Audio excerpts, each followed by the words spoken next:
On en vient aux masques, les recommandations changent avec les nouveaux variants de coronavirus.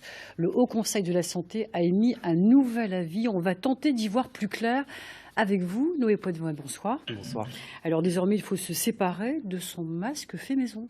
Eh bien oui, Zora, le Haut Conseil de la Santé publique recommande de ne plus porter ces masques artisanaux. Les masques dits faits maison, alors peut-être que vous, chez vous, vous en avez déjà conçu un lors de ces derniers mois, eh bien il faudra maintenant le mettre au placard. Alors pourquoi cet avis?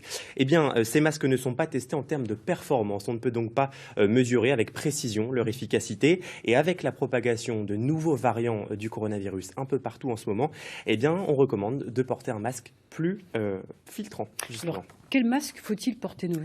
Alors, il est conseillé de porter les masques de catégorie 1 selon la norme AFNOR, l'association française de normalisation. Alors, ce masque, par exemple, le masque chirurgical, vous le connaissez bien, il filtre au moins 90% des particules. Il doit être changé toutes les 4 heures. C'est justement le masque qu'on estime être le plus adapté à la population générale. Attention toutefois, pour les masques en tissu, il en existe de catégorie 1 et de catégorie 2.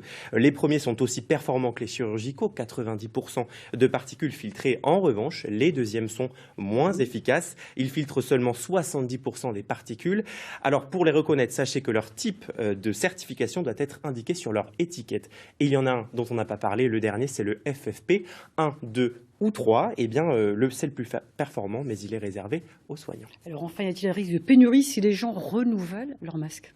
Eh bien, j'ai pu joindre pour ça le Conseil de l'Ordre des pharmaciens et il n'y a pas vraiment d'inquiétude de son côté quant à l'approvisionnement des masques.